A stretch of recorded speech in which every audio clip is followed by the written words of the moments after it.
శేఖర్ గారు ఇటు రండి.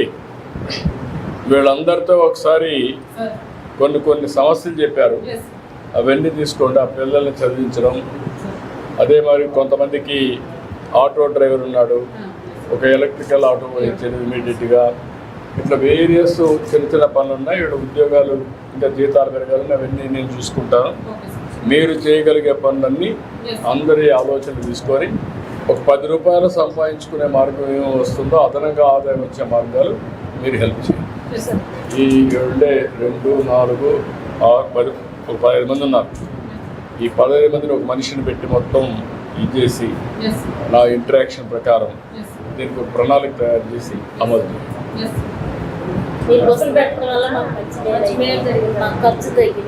అంటే అన్నా క్యాంటీన్ పెడితే భోజనం ఖర్చు తగ్గింది, అక్కడ బస్సులు పెడితే ఫ్రీ అయింది, గ్యాస్ ఇస్తే ఫ్రీగా వంట చేసుకోవచ్చు. ఇట్లా మీ ఖర్చులు తగ్గించడానికి ఎన్ని మార్గాలు ఉన్నాయో అన్ని మార్గాలు వస్తాయి. ఏమా పిల్లల డబ్బులు వేసాం చదివించుకోవడానికి. ఒకప్పుడు పిల్లలంటే భారం, ఇప్పుడు పిల్లలంటే ఆదాయం.